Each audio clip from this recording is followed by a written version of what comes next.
Assalamualaikum warahmatullahi wabarakatuh. Kembali lagi hari ini kita ke PDP Al-Kafah Akidah tahun 3.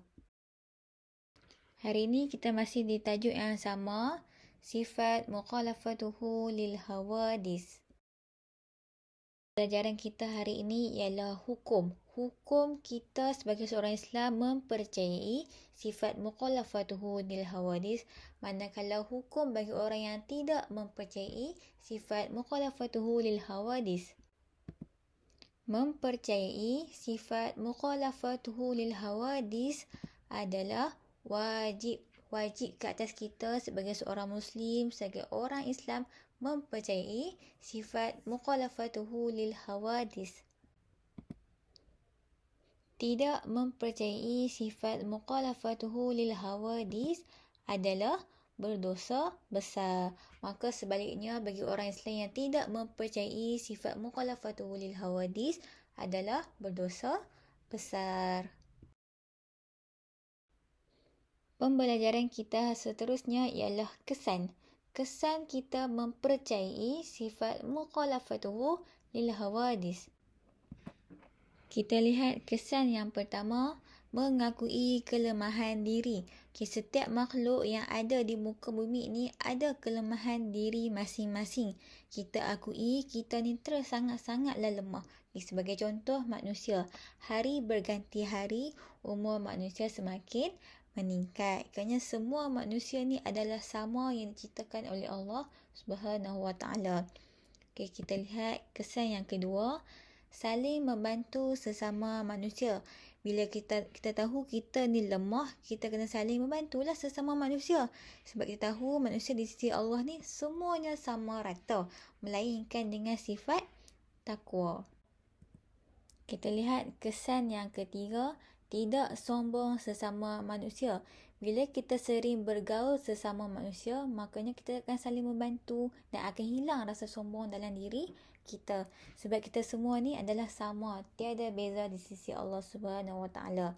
Okey, kita lihat kesan yang keempat, mengakui kehebatan Allah. Okey, bila kita tak ada sifat sombong dalam diri kita, maka kita akan saling bermesra dan saling membantu sesama manusia. Kita ni mengaku kita ni sentiasa lemah, maka tiada lagi yang hebat melainkan Allah. Kita akui hanya Allah saja yang hebat, maha berkuasa dan maha besar. Kita lihat kesan yang kelima, tidak mensyirikkan Allah. Okey, apa itu mensyirikkan Allah? Bila kita percaya hanya Allah saja yang berhak kita sembah, kita percaya, kita meminta, kita yakin hanya Allah yang satu, iaitu Esa.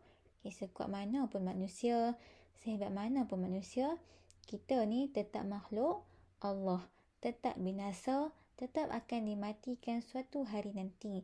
Jadi, bagi orang yang beriman dengan sifat mukhalafatuhu lil hawadis, dia ni hanya akan meminta, memohon pertolongan kepada Allah sahaja. Takkan sesekali meminta selain daripada Allah.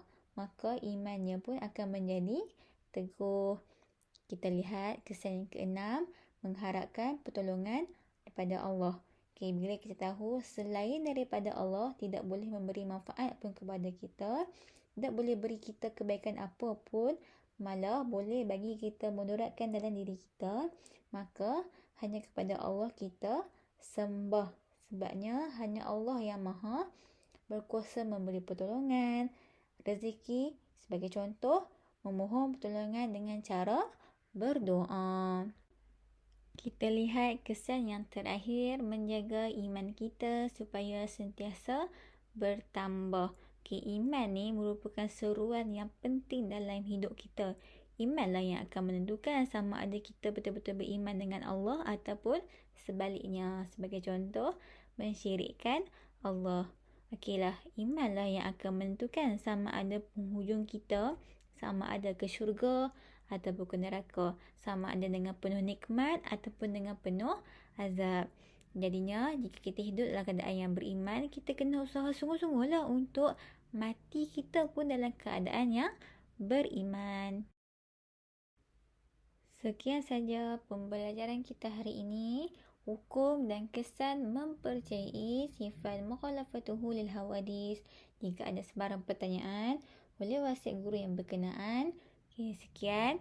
Terima kasih. Selamat belajar.